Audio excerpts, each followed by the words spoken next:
Thank you for tuning in to the Dow Sports Videocast. I'm Troy Kirby, along with Nicholas and Cyril. We're going to talk a little bit of app culture, and with you guys, you have something innovative. Kind of talk about this. Now, I know you guys kind of look the same, but you're a little different. Talk to me more on the programming side and really on how this exactly kind of works into sports as well as revenue.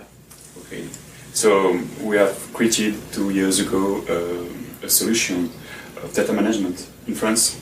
So we started with a new stadium in the north of France, and now we have many clients in France, and we would like to have other clients in the US. And our solution is to catch all the data everywhere where we are able to do that.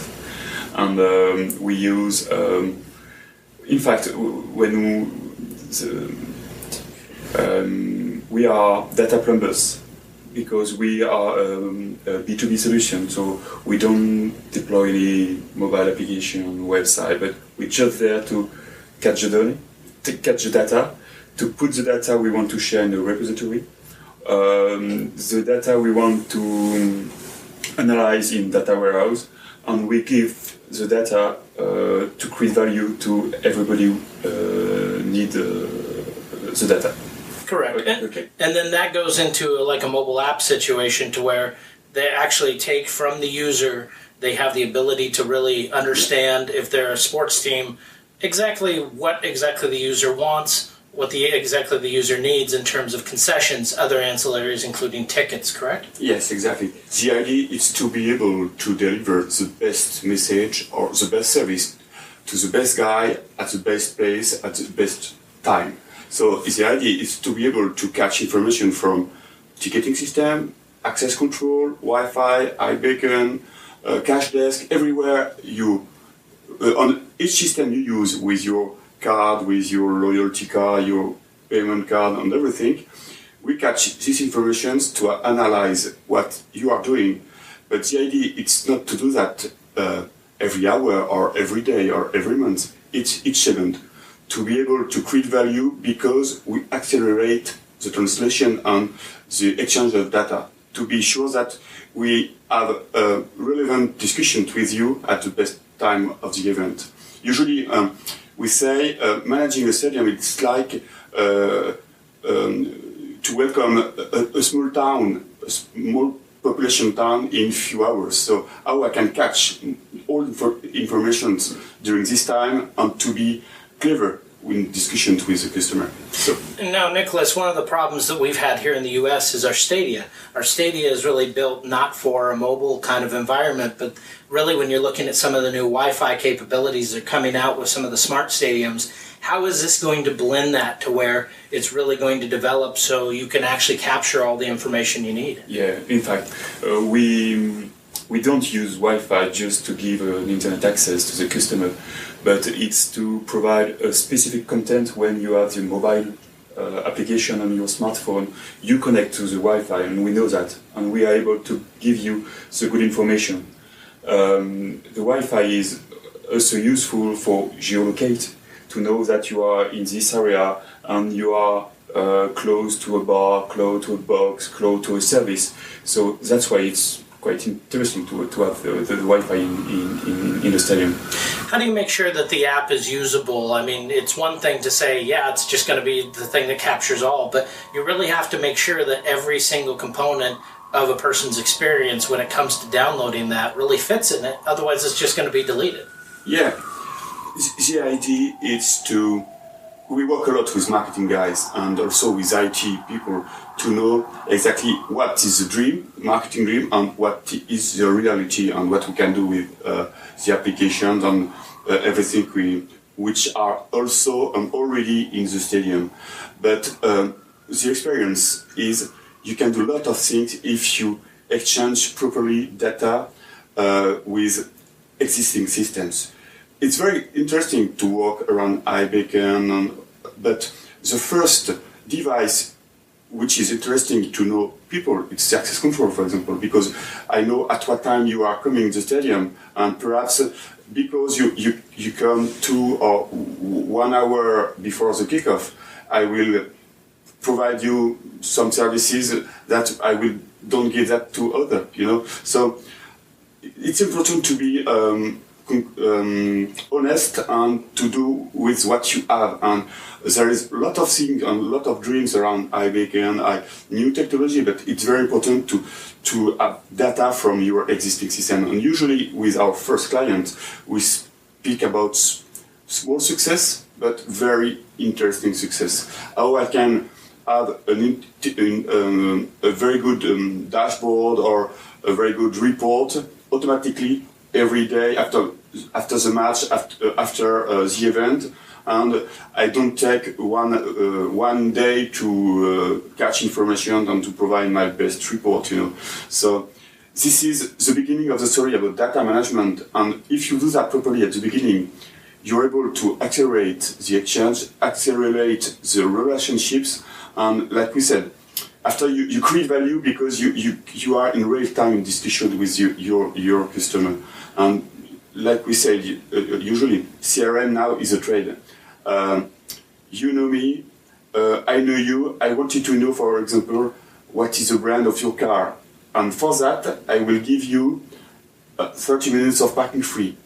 It's an exchange, but these informations, you have a service, I have an information to give you more services and to be clever in the discussion with you.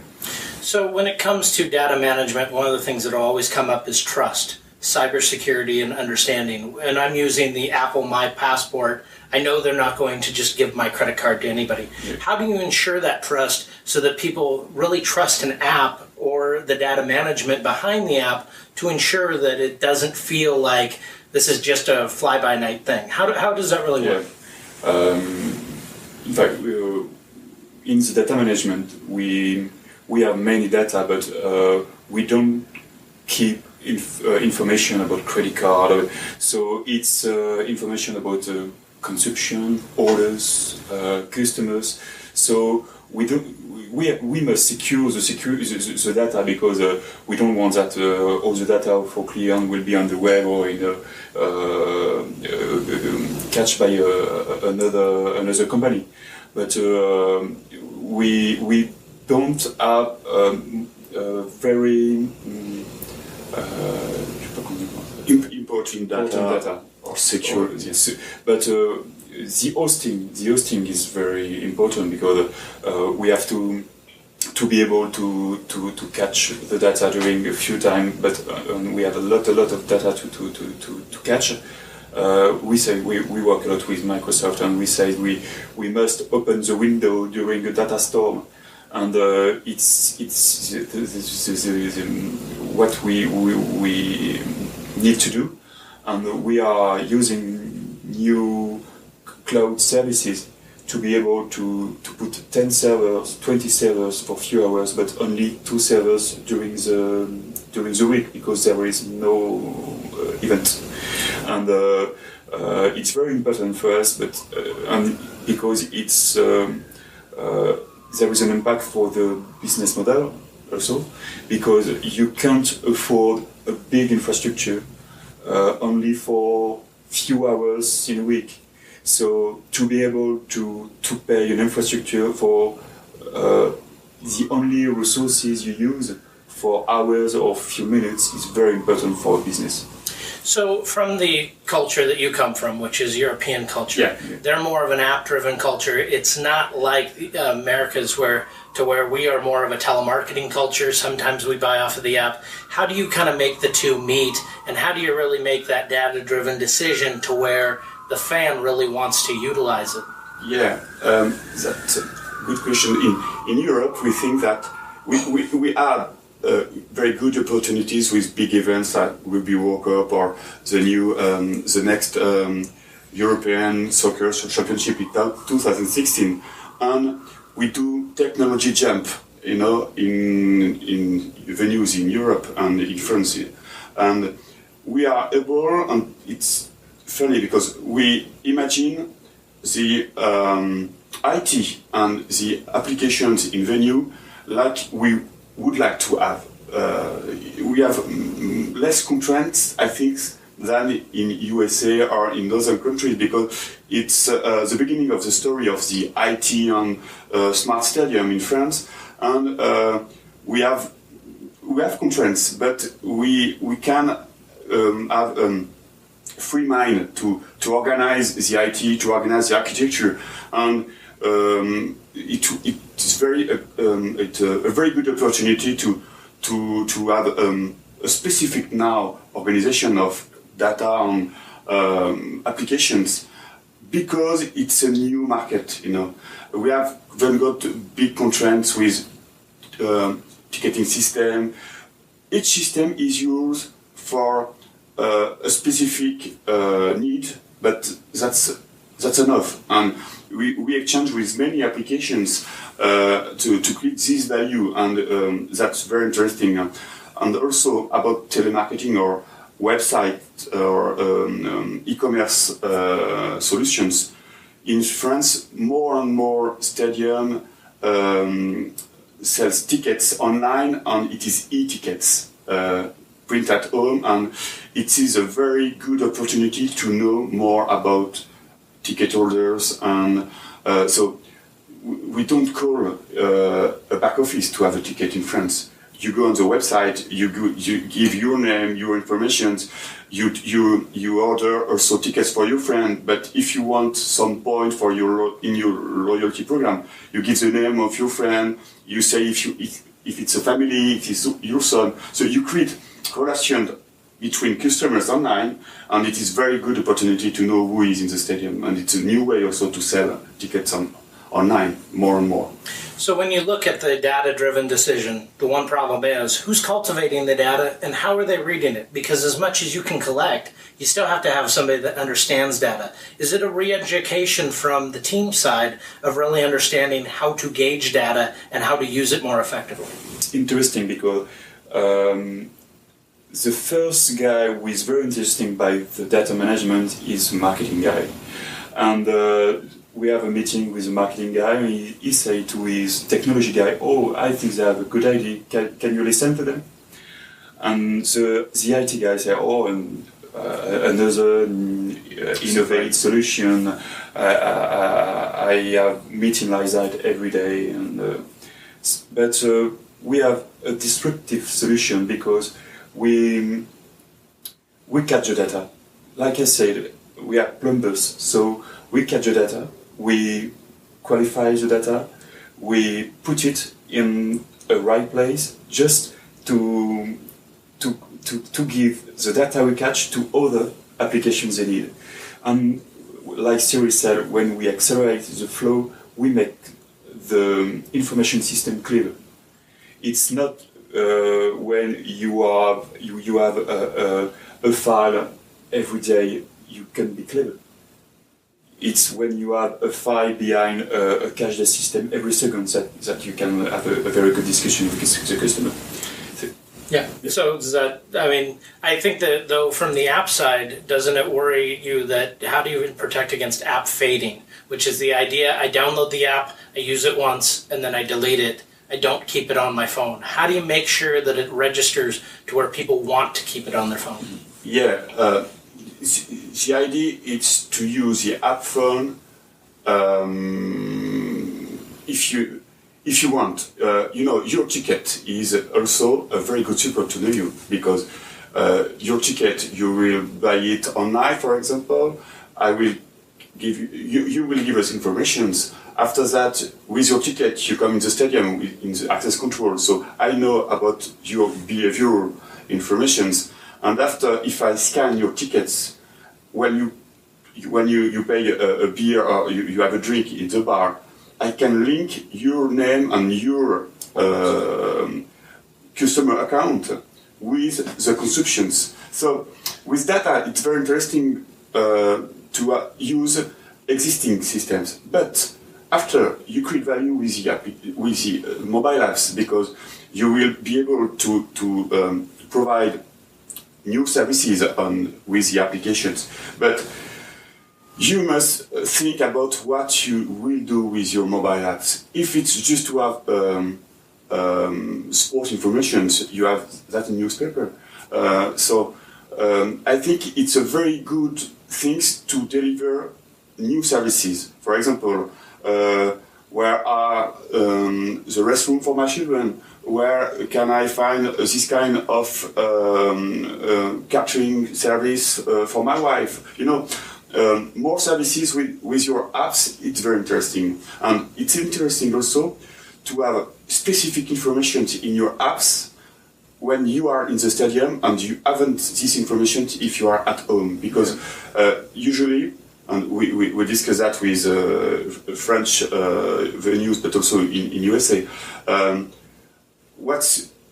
it's a television which is against the venue, you know. So if you provide specific services, specific news, specific information, and specific content only if you are in the venue, you will be there and you will use your mobile apps because there is a specific content for you, but only in the stadium. So from the data side, what have you gotten from teams, you know, the business side, that has really made you go, wow, I never would have thought of that, and allowed you to adapt to ensure they're getting exactly what they need? Yeah, I think it's in your business since many years they work in silo. You have the ticketing system, you have the access control, you have the catering, and they never discuss just the fact to say that we will take the data from the ticketing system and compare with the catering data. They say, oh, it's very complicated to do that. Like, say, Cyril, we make usually one day to do that. And we can do that very easy. And the fact to accelerate the flow is a very good thing for the business, because they understand what is business intelligence, but they appreciate when we are talking about real-time business intelligence to take decisions during the event about business, about security, about energy consumption, because we take data from business application, but we take data also from technical solution, like building management system, like Wi-Fi, like energy, because they want to have a good understanding of what happened during the event. So case study-wise, with the app and with the data, what were some of the first places that you used it, in terms of what was their reaction, both from the fan and the team side, of really adopting this? Has this been more adopted in Europe, and you're kind of expanding to the US? Yeah, it's we did the first venue was the stadium in Lille, and now we work also for the stadium in Paris. And the first reaction was, wow, so many data in few months and in few events. How I can manage that? It's very interesting, but it's a lot of work to do that. And it was interesting to discuss about that, because we try to find new solutions to have a quick view of data and to understand what's happened. So we name that GeoBI, and specific reports on maps, indoor maps, and we say that if you have too much data, you can have a view of the sky of your business, and you will understand. So we give example that you have your stadium, you have all places, all seats, and you have a look from the sky, and you know what's happened, because you have colors for women, color for ticket holder, season ticket holder, family. You have colors for people who come at 30 minutes before the kickoff. You understand your business by looking from the sky your venue. So we try to find new way to analyze, to look your data, and after you drill down on okay, I know what's happened, I would like to know more about what's this kind of client or this segment of products. It's funny because in Paris, the example is they try to find where are families and to understand why families buy tickets in this corner of the stadium, because we don't know really. But after they think it's because there is the subway near the door, and it's easy to come and it's easy to go back home. But perhaps I can think about new services in this corner for children, for family, for perhaps I can sell ice cream or specific services for this family. But it's very interesting to know what's happened and who is in the stadium at this moment. So yes, like Nicolas said, it's disruptive. So we must imagine new way to analyze, and it's very interesting to work on GeoBI and report on maps. Very interesting. So we always come back to the idea. It's great to see the end result, but the idea, how did you start with this idea? What was it that made you decide this is a company, this is something you want to do, and something that is viable enough to create revenue? Yeah, I think the idea, usually when we used to work in stadium, but not also in stadium, when you have 3 applications, they made end-to-end end-to-end exchange. So when you have 3 applications, okay, it's quite easy. But when you have 4 applications, it begins to be difficult. And we say we can't do that. We must imagine a toolkit like an application bus to be able to be the orchestrator of data. It was the first idea, to be sure that we catch the data, we exchange. And after we say, but the data we need to store, and to be able to qualify the data, to be sure that we don't have duplication, and to have a very good quality of data. And when we after few events, when we have a lot of data, we decide to have a view of the data with heat maps or things like that. But it's the idea is because the old technical solution were in silo, and in fact you have vertical solution, and we think that we need a vertical solution, just horizontal solution, because in fact there are when Cisco solution, an IPTV solution, when they arrive, they usually say, I will sell you a television, and you will put on your television champagne in box and beer in bar, and you will win more money. But they sell television, and when they say that, they don't think that we need the content, and we need to have a data flow to manage that. And we have many clients who bought this kind of solution, and in fact there was a PowerPoint in the television and no more. And to be, that's why we decided to create data flows and accelerate the flow, to be sure that we can do that with all devices and applications we find in a stadium.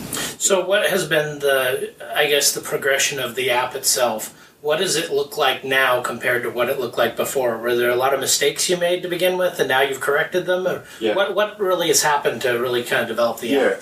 At the beginning, when we start, like Nicolas said, with a white paper, we said we can do everything. So we imagine that it's very important to have data from every application and in real time, and at the end we don't need to do that to catch all information of the venue. We don't need that. We must be clever and find just data we need to understand what happened. For example, with a building management system, you've got more than 6,000 points every minute, and with alarms, with specific data, but perhaps you need just 100, and that's enough to understand, And usually when people ask, what for you in 2 words, what is smart venue, we say it is a venue with a good connectivity network and with data management between systems. That's enough to create the value, because you've got the infrastructure to be to deploy a cash desk, a TV, where you want in the stadium, a kiosk, what you want, and you have the data management to exchange and to push information where you want. If you have that, after you can have many ideas with mobile apps, with applications for TV, for website, for what you want. You will have enough things to bring data and to create value with this smart venue. So when we look at stadiums in the future, I almost want to think that we're in its infancy. I know that sounds weird because we've had stadiums forever, but really it's just been brick and mortar. What becomes of a stadium in 20 to 30 years? What do you think that a stadium is going to look like? Is it going to be so driven that every single seat, you're going to know every single thing about a patron? Yeah, I think in few years, stadium will provide many services, and services will depend of you, the context, if you are alone, if you are with your family, but just to be sure that we will provide the better service to the good person at the good place at the good time. So I think it's more cleverest stadium. The technology will evolve, so I think we will not have Wi-Fi, but 4G, 5G, we don't know, with a lot 12G. 12G, yeah. So very large bandwidth, very speed network, but more and more data. But I think we will have also more and more services who will correspond to the customer. Yeah. Do we see that coming to the idea that we're only right now focused on the individual, but not everything, the touch points that the individual touches with, and even outside the stadium, like the parking ancillary, to where the smart car might be able to develop that type of technology? Nicolas said about what is a venue in few years inside, but also we must imagine what is a venue in the city. Because now the venue and the stadium is connected with the city, because with your car, with your mobile, but your glasses, many new services you bring from home to the stadium, and that's interesting to imagine. What can I do with my apps in my pocket? I take the bus, I take a taxi, I take a new taxi. There's so many disruptive solutions for taxi now. So I think it's interesting to know how I can provide services in the stadium, but also how can I provide services around the stadium and in the city, at home. For example, when we speak about second screen and I'm looking specific information in the stadium, but if I am a season ticket holder, I can do that in my sofa. But it is a service provided by my venue. So that's interesting to have also a look about what's done around the venue and in the city, because it's a connected city in 10 years. So it's very interesting. Cyril brings up a good point. Is this actually going to help save the live experience by enhancing it to the point, and I know I'm using Google Glass as an example, but something to where if I go to the venue, I'm actually getting more information than if I just sit at home on my cell phone? Yes, I think so. But in fact, when you go to the stadium, you want to see sport and you want to see a match. So I think the smartphone or other service are very useful when before the match, during the middle time, the half time, or after the match. So, but I think when people buy a ticket, it's to watch sport and to have a good time with friends. So I think, like I say, Cyril, I think the in the future, all the services will be in the venue, but also at home, and we will not make difference. But all the devices will be also accepted in the stadium. But the real difference will be in the content, because we need to give a very powerful content when we are in a venue to be sure that people are happy to be there. So when you talk to owners or talk to people, they're always hesitant on new technology because they don't want you focused on your phone. They want you focused on the live experience. How do you kind of connect and ensure that you correct that kind of technophobia? Yes, it's usually the first thing we have when we speak about technology is a device, but behind each device there is data. So that's why we never speak about technology at the first step with a device, because if people don't want, haven't got a mobile or don't want to have device at home, he comes in the stadium, he will use a ticket, he will take a beer, and that's important to data always be there for this business. Even the device, even if it's Wi-Fi, even if it's a tablet or a robot tomorrow, we will have data to analyze. So usually the first discussions are around what we can do with good data, big data, if we speak about that, to help services and to help the relationship with customers. Data is like math. It's one of the pure languages. Does that actually break the barrier for a lot of people that might just say, oh, they're from Europe, they're not going to know what we need, and instead they can actually see it and they can actually feel it because it is data, it is math? Yeah. In fact, we compare usually data with the network. So you have cables, you have switches, you have electrical information in the network, and for the data, it's the same thing. So, but it's just a layer above, yeah, and